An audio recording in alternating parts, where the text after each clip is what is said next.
Did you know the primary reason for tangled hair is frizz? And you need frizz-free hair to keep the maintenance at a minimum. If you're like me and you like a lot of volume and no frizz and no tangling at a reasonable price point, this is the video for you. If you want to see how I achieved these bouncy, vibrant goddess braids, make sure you stay tuned. So the hair we're using today is the new Freetress French curl. This hair is formed in a soft French pattern, or some would even call it a romance curl pattern. It's super soft with a light sheen, and the strands are complete from end to end, meaning that there are no short pieces or frays that can contribute to any frizz or matting. This hair is really lightweight and bouncy. And since I was coming out of some really long goddess locks, I really wanted my next style to be something super short and super easy. So for this look, I only used 2 packs of the 22 inches cut in half. I did 1 pack in the 1B and 1 in the T27. And I'm going to braid my entire head using this hair only. I'm not going to add in any other braiding hair. If you're going to try this exact look, you're going to need some place to put your pieces of hair and have them handy, because you don't want to keep stopping to grab hair. And because this hair is like really fluffy, you need some place to really set it. I'm just prepping mine on my 120 spool rack. I honestly don't know how anybody can do a feed-in style without one of these. Y'all know it's always in my Amazon store. So if you don't have one, get you one, because it's a total game changer for any kind of braiding. So this is the beast we're taming today. Don't come for me. I told y'all I'm going to stay braided up almost all year. So it is what it is. It's washed, it's clean, and it's blown out and ready to get parted. So I'm going to part my hair first, and I'm going to be using the iPhone trick, which really did come in handy. You can see here what my view was. I basically just set up my iPhone to mirror on my MacBook, and I watched the MacBook to see where I was parting my hair, only simply because y'all know my husband wasn't there and I didn't have any help, so I was on my own with this one, y'all. But I got the job done. The parting took me about an hour or so. And for tools, the only thing that I used was my precision parting comb. And if you caught my last video about the C parts, I told y'all I've been working on a new secret product that is going to change the game and replace the whole shine and jam demand. So y'all make sure y'all stay tuned. I'm going to drop all the details on our new product as soon as it's available. If you've been here a while, you've seen me knotless braid my hair many times. But for the newbies, I like to braid with my hands behind my head first to get the best grip at the roots. Then once I have a few inches locked in, I flip my hands forward and continue braiding. So while you guys watch me work, let me go ahead and introduce myself to all of the new subscribers.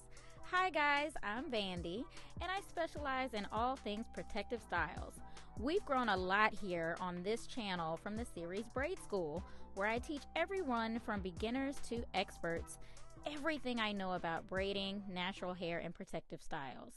I also drop in from time to time with the Vanity vlogs, where we explore all things fashion, hair, skincare, shopping, lifestyle, you know, all of the girly stuff. So if you like the vibe here, go ahead and hit that subscribe button and join the family. I'm here to help you learn something new with every upload, whether it be a new skill, tool, or resource. We are a positive, uplifting clan here, and we want to see everyone win. And I also want to take time to thank all of my ride or die subbies. Believe it or not, I read all of your comments and requests, and I am moved to tears most often with all of your words of encouragement, and I love it when you guys send me your progress pics. I couldn't be more proud of all of you who aren't afraid to try something new. So anyways, thank you guys so much. We're going to keep this train going, and let's get back to the task at hand. To be honest, I really didn't know how this was going to turn out. I tree braided down by leaving out a few pieces here and there. I figured that if I didn't like it for whatever reason, I could just cut them off. All I knew was that I wanted this look to be as short as I could possibly get it without cutting my hair. So since I knew I was going to cap the ends like really close to my natural hair, I opted to just tie them off with no glue or anything. But wouldn't you have it, this might have been where I almost messed up the whole thing. So when I got done with the entire thing, I got to cutting, and while I didn't actually cut the knots, cutting the hair shorter did loosen the knots and they started slipping out. So you see me here trying to fix a couple of them after I was cutting them. It was late and I was like ready for bed, so I decided to just wait a couple of days to see how the hair was going to behave. So here we are a couple of days later. This is the final look, and this is how I've been sleeping with the hair, with absolutely no tangling, shedding, or frizz. And as I suspected, more of the knots started slipping out.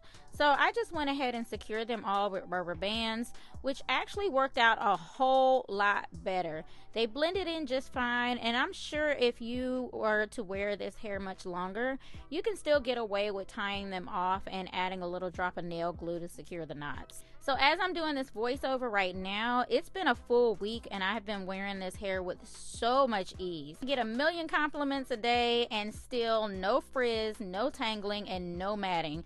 The hair is just so easy to work with just your hands. You don't even need a comb or a brush or anything like that.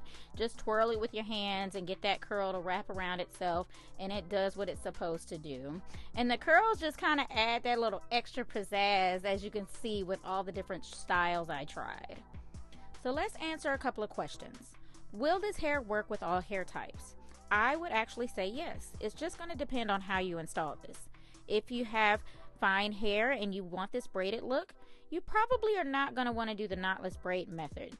It's because the hair just has that sleek finish and have that yucky texture or that grip to grip the hair.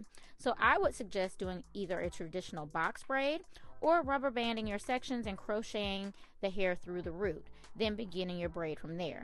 You may also want to consider if you want to go longer with traditional braiding hair and just use the French curl as feed-in option. Lastly, I know somebody's going to ask, can we use this hair to crochet with? Absolutely. As you can see, the possibilities are endless. So next time you see this in the store, go ahead and pick it up and add it to your hair stash and save that for the next hairstyle, because I promise you, you won't be disappointed. So that's it for today's video, you guys. Thank you so much for sticking around and watching. As always, if you learned something new, make sure you give this video a big thumbs up. It helps this channel out so much. Again, if you're new here, make sure you consider subscribing for more content just like this. Special thanks to our friends at Shake & Co. for sponsoring today's video. Thanks so much for stopping by. I'll catch you in the next one. Bye.